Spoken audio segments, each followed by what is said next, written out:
Gros plan aujourd'hui sur Europe 1, sur une pratique dont on parle trop peu, la boxe pied-point, avec un très grand champion dans notre studio, Cyril Benzaken. Bonsoir Cyril. Bonsoir Lionel, merci de m'accueillir. C'est un vrai plaisir, un grand champion parce que vous êtes plusieurs fois champion de kickboxing évidemment, de Muay Thai également. Tout récemment vous avez remis votre titre en jeu et donc pour la 4e fois vous avez été sacré champion de K1. Vous aviez d'ailleurs organisé au Dôme à Paris cette compétition, cette soirée, cette manifestation. On va en parler dans quelques instants parce que vous avez un parcours très atypique par rapport à beaucoup de boxeurs. C'est pas leur faire offense de dire ça, mais vous avez un parcours qui est assez différent des boxeurs, qu'ils soient en boxe anglaise ou boxe pied-point jusqu'à présent. Comment vous êtes venu, vous, à la boxe, justement, quand vous étiez plus jeune ? Alors écoutez, la boxe, en fait, comment j'y suis venu ? Assez simplement, comme un jeune adolescent, j'avais 14 ans ou 13 ans et demi, et j'avais envie de faire un sport de combat.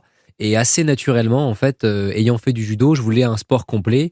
Et à l'époque, il y avait un peu la saga Van Damme et on entendait beaucoup parler de boxe thaï, de kickboxing, etc. Et je me suis rendu dans une salle où on enseignait la boxe thaï. Et après, vous avez franchi les étapes, vous êtes rentré en compétition, puis le haut niveau ? Et exactement. En fait, je me suis inscrit donc à 14 ans.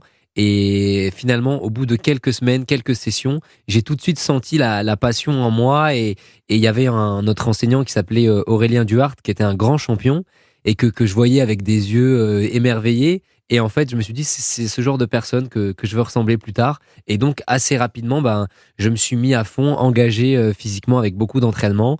Seulement, la compétition, je l'ai démarré quelques années plus tard parce que mes parents étaient pas trop chauds, donc à seulement 18 ans. Vous avez eu une chance, en fait, Cyril Benzaken, c'est que vos parents soient d'accord pour que vous pratiquiez la boxe à haut niveau, mais ils vous ont obligé aussi, d'une certaine manière, à faire des études. C'était un peu la condition sine qua non. Tu peux faire de la boxe. Alors au début, ils étaient très contents, mais c'est à partir du moment où je parlais de compétition, etc., ils étaient moins contents. Et absolument, c'est ce que vous dites.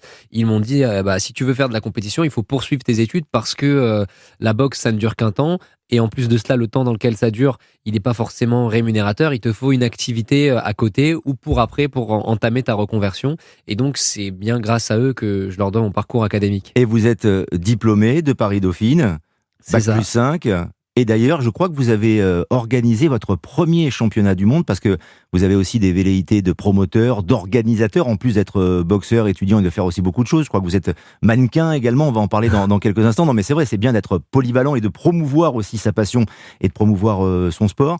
Mais vous avez décidé d'organiser votre premier championnat du monde dans l'amphithéâtre où vous preniez des cours, à Dauphine. C'est une histoire absolument incroyable, effectivement, Lionel, puisqu'en fait, il faut remettre les choses dans le contexte. On est en 2015, donc je suis en dernière année de master à Dauphine, et il se trouve que je suis dans un master qui s'appelle Entrepreneuriat et Marketing, et on a la possibilité de travailler sur un projet d'études plutôt que de faire un stage de fin d'études classique de 6 mois. Et me vient alors l'idée d'organiser un événement de boxe dans l'amphi. Je me dis, mais attends, t'as le parcours d'étudiant et à côté, j'avais le parcours de boxeur et je voulais unir ces deux univers. Donc on part pour organiser une soirée de boxe. Et en fait, j'avais été champion du monde en boxe thaïlandaise en amateur en 2014 et parallèlement, j'avais été champion de France et champion d'Europe en kickboxing en K1. Et donc, j'étais éligible pour disputer un championnat du monde. Et il se trouve que dans ma catégorie, il y avait le titre vacant et je devais affronter un Portugais au Portugal. Donc on me contacte pour faire ce championnat du monde et je leur explique que je peux pas parce que j'ai mon événement et c'était une chance inouïe et je leur dis mais je peux pas. Et je réfléchis un peu et je me dis mais attendez, c'est pas grave.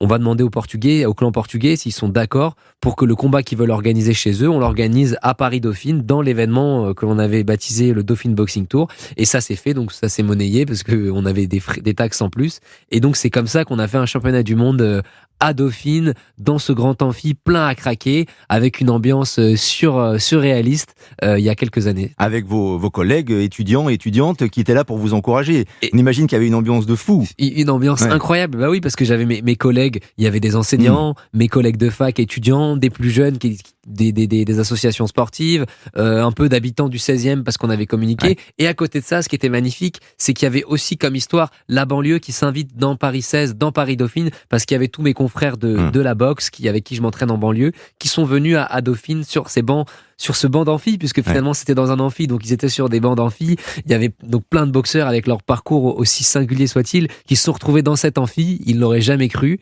et c'était ça la beauté de cette histoire. D'une certaine manière, vous êtes en train de décloisonner la boxe pied-point, puisque vous parliez de la banlieue, et sans que ce soit péjoratif, on a plutôt tendance à associer la boxe pied-point à la banlieue. Or là, vous l'avez fait avec Dauphine, avec le 16e arrondissement de Paris. On le dit pour nos auditrices et nos auditeurs, c'est en général un arrondissement plutôt bourgeois. Donc arriver à relier toutes les tendances, toutes les franges de la société, c'est aussi un but pour vous ? Bien sûr, c'est un but, et d'autant plus que tout athlète, et je vais parler en leur nom, les athlètes de ma discipline, véhiculent de sublimes valeurs, et comment dire, et ils peuvent réunir et fédérer différents publics, que ce soit des gens qui socialement sont en haut de l'échelle ou plus bas, et c'est ce que en tout cas je fais en tant qu'athlète, que j'essaye de faire, du moins de fédérer ces différents publics avec des publics de passionnés qui peut-être sont derrière, en dehors de Paris, et d'autres à l'intérieur de Paris, qu'on arrive à venir faire s'intéresser à notre sport, d'abord par la localisation, notamment là on parlait de Dauphine, et là après du Dôme. Enfin, on trouve des moyens, on va dire, indirects au sport pour les faire s'intéresser au kickboxing, et l'objectif maintenant c'est de les fidéliser et qu'ils s'intéressent à cette... Pourquoi là, selon vous, la boxe pied-point, que ce soit d'ailleurs la boxe taille, le kickboxing ne sont pas suffisamment mis en lumière et parfois ont mauvaise réputation? Comment vous l'expliquez? Alors, il y a, je pense, un paradigme d'ailleurs, parce que depuis peu, elle est mise en lumière, mais pas le haut niveau. En fait, la pratique est mise en lumière parce qu'on s'est aperçu que ce sont des sports qui véhiculent au-delà des belles valeurs, et que ça peut donner confiance en soi, qui physiquement vous aident à avoir une belle condition physique, et que c'est devenu à la mode. Du coup, on voit de plus en plus de salles qui s'ouvrent dans Paris, où on voit des gens, des chefs d'entreprise, enfin voilà, toute cette population qu'on ne voyait pas pratiquer, qui pratique du coup le kickboxing et la boxe thaï, c'est devenu tendance. Et d'un autre côté, comme vous le dites, comme vous le soulignez, eh bien, l'athlète de haut niveau de kickboxing ou de boxe thaï est encore méconnu du public. La discipline en elle-même n'est pas connue, elle n'est pas sous les feux des projecteurs.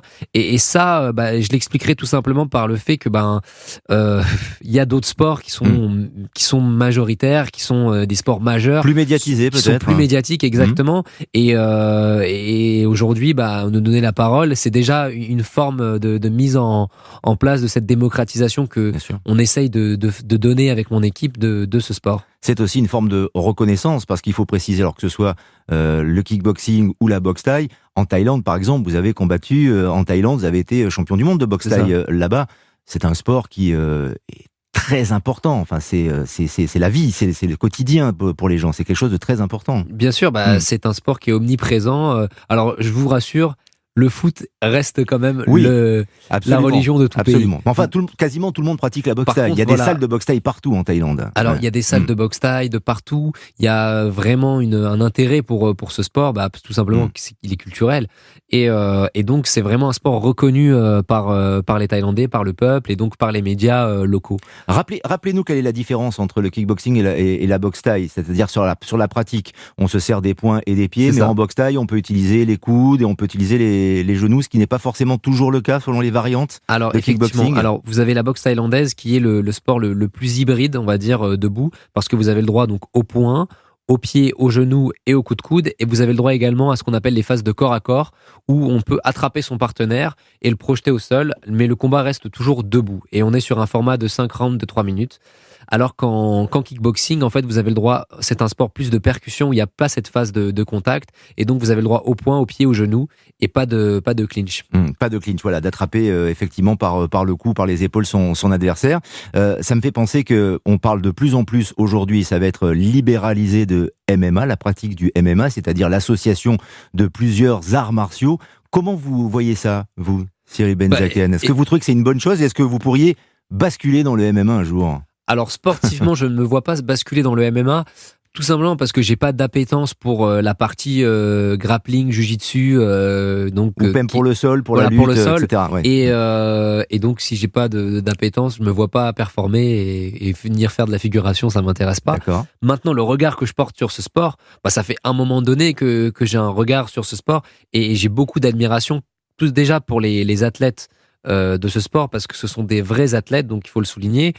Pour la petite anecdote, il y a deux grands champions de MMA actuellement qui sont Mansour Barnaoui, dont on a entendu parler récemment, et un autre qui s'appelle Saladin Parnasse, avec qui je m'entraîne. Donc si c'est de dire le niveau de ces athlètes, donc avec qui je m'entraîne parce que ils ont un bon niveau de kickboxing et en fait donc le regard que je porte, c'est que c'est une discipline qui devrait se faire connaître, qui a un cadre qui a été bien contrôlé, qui a été bien mesuré, et je trouve ça dommage que la France passe à côté de ce genre de discipline où il y a déjà eu, je pense, un peu de casse d'un point de vue des carrières. J'entends par casse des athlètes qui malheureusement n'ont pas pu vivre de leur passion, de leur discipline, parce qu'ils étaient français et donc ils pratiquaient le MMA en France, mais uniquement sous forme de pratique, et qui n'ont pas pu le professionnaliser avec et la France a vraiment est un vivier de talent dans les sports de combat, notamment en MMA, et vous verrez que le jour où le MMA sera légalisé en France, eh bien on verra un tas de champions français éclore. Le promoteur que vous êtes peut-il imaginer organiser une réunion avec toutes les disciplines, c'est-à-dire vous qui combattriez par exemple en pied-point, la boxe anglaise, pourquoi pas, et puis un combat de MMA avec, alors la cage sera sans doute interdite en France, mais on pourra faire du pancrace ou en tout cas du MMA sur un ring. Est-ce que ça vous donne des idées ? Alors, déjà, je vais rebondir sur un dernier point avant. Ouais. C'est vrai que, en fait, comme vous le disiez, le MMA est pratiquement sûr qu'il va être ouvert avec des conditions, et en fait, la cage qui effectivement, à premier abord, peut paraître un peu dégradante d'un point de vue humain, en fait, sert à préserver l'intégrité des athlètes, parce qu'on s'est aperçu qu'avec les projections, etc., sur un ring, il y avait souvent des risques que le combattant sorte du ring et tombe en dehors du ring, et ce qui était beaucoup plus traumatisant que la cage, aussi symbolique soit-elle, et qu'elle puisse renvoyer à une image pas forcément... C'est ça qui pose problème en France. Bien sûr, voilà. Surtout, et le fait aussi qu'on puisse frapper un adversaire qui est au sol, c'est ça qui longtemps a fait polémique. Bien sûr. Ça tend à se régler. Voilà. Néanmoins, si tout est légalisé, le promoteur, que va-t-il faire là-dessus ? Le promoteur, comment va-t-il faire ? Alors effectivement, si vous voulez, la question de réunir les disciplines, elle s'est déjà posée. Ce sont différents publics qui, malgré tout, se connaissent, se respectent. Et c'est vrai que si jamais ça devait se faire, je serais très heureux avec mon équipe de faire partie des précurseurs de ce melting pot de combat, on va dire. Tout simplement parce que le kickboxing est entre la boxe anglaise et le MMA, et en tant qu'athlète de kickboxing avec une équipe innovante, je me dis c'est à nous de faire ce premier pas. Donc c'est une idée que vous pourriez développer éventuellement. Est-ce que vous avez d'autres projets ? On a évoqué le Dôme tout à l'heure avec à Paris votre dernier championnat du monde. Il y avait d'ailleurs 2 championnats du monde, vous n'étiez pas le seul, puis une dizaine de combats, avec une salle qui était comble, une très très grosse ambiance, donc c'était vraiment une réussite, et bravo pour ça. Est-ce que ça vous encourage à organiser encore d'autres combats, c'est-à-dire les vôtres, mais peut-être les combats d'autres boxeurs sans que vous participiez en tant qu'athlète ? Bien sûr, alors c'est vrai que déjà on est très très fiers et satisfaits du succès qu'on a connu il y a quelques jours, parce que la salle était comble, et c'était, comme vous le disiez, une première dans l'histoire du Dôme que d'accueillir ce sport, donc le kickboxing. Et il y avait donc un autre championnat du monde, celui de Karim Gadji, et on a vu un engouement autour de tous les combattants, et forcément, c'est une idée qui germe en moi, parce que aujourd'hui, ma passion, elle est sur le ring, malgré tout ce que j'ai à côté. Mon moteur principal, c'est de combattre, c'est de m'entraîner et de boxer. Donc, mon plaisir se situe là. Maintenant, ça laisse la place à la fabrication d'une marque, avec ces événements qui vont se répéter. Et on va dire que peut-être qu'à un moment donné, quand il sera temps pour moi de laisser ma place, eh bien, je la laisserai volontiers, au profit d'autres superbes combattants qui me suivront, et ce sera l'occasion de me professionnaliser en tant que promoteur uniquement, si on arrive à conserver l'engouement qu'on a connu ces derniers temps, mais je suis sûr qu'on y parviendra. Vous ne vous êtes jamais dit, je ne vais faire que de la boxe, je ne vais pas faire promoteur, je ne vais pas faire mes études, je ne vais pas faire de défilé de mannequins, etc. Je ne vais faire que ça, comme la plupart de vos confrères. Écoutez, si, bien sûr, je me souviens encore de de passages un peu difficiles où quand j'étais à Dauphine où je m'étais dit mais je vais tout arrêter parce que j'arrive pas là en ce moment j'arrive pas à suivre l'entraînement et j'arrive pas à suivre les cours donc je suis en train de faire un double échec et c'est là où l'entourage est à son importance et où voilà on m'a soutenu on m'a vraiment dit que c'était important pour moi de faire ce double parcours et donc je me suis dit ouais finis tes études, ça te servira quoi qu'il arrive parce que c'est un bagage et finalement aujourd'hui je suis vraiment heureux d'avoir pris ce choix-là, tout simplement parce que les études et ce diplôme à Dauphine sont quelque part une porte d'entrée que je n'aurais pas si j'avais été uniquement combattant, tout simplement parce qu'on est dans un pays où il y a des codes et où on met quand même malgré tout les athlètes dans une certaine case et les personnes qui sortent de Dauphine dans une autre case. Et d'ailleurs, une case qui est en train de s'ouvrir et je suis très heureux, c'est que Dauphine, par exemple, depuis peu, ouvre son université à ce qu'ils appellent les talents, donc à des artistes ou bien à des sportifs avec des emplois du temps aménagés. Et je pense que d'autres institutions le font. Et ça, c'est l'avenir, je pense, d'un pays comme la France, c'est de pouvoir permettre à des athlètes ou des artistes de s'insérer via les études dans ce genre de parcours. Est-ce que vous vous sentez investi d'une mission, d'être un ambassadeur de la boxe pied-point ? Parce que on va pas se raconter d'histoire, vous parlez très bien, certains boxeurs parlent bien aussi, mais vous vous exprimez vraiment bien, vous êtes un bon client, vous avez la gueule aussi pour ça. Est-ce que vous vous sentez investi d'une mission ou est-ce que c'est pour le coup uniquement une démarche personnelle et presque une démarche marketing, tout ce que vous êtes en train d'entreprendre en tant que promoteur et en tant que boxeur ? Bah écoutez, en fait c'est drôle ce que vous me dites parce que quand j'ai commencé mes études, et donc que je n'étais pas encore champion, je rêvais de devenir champion et je me voyais démocratiser mon sport et au fil des années, tout ça s'est réalisé et finalement la mission dont vous parlez, je pense qu'elle me tient à cœur et c'est comme vous dites, je me sens la responsabilité de rendre au plus propre ce sport, de lui redonner ses lettres de noblesse et finalement de pouvoir le démocratiser au maximum. Et aujourd'hui, des médias de grande écoute s'intéressent à mon parcours, à ce que l'on fait, parce qu'il y a toute l'histoire.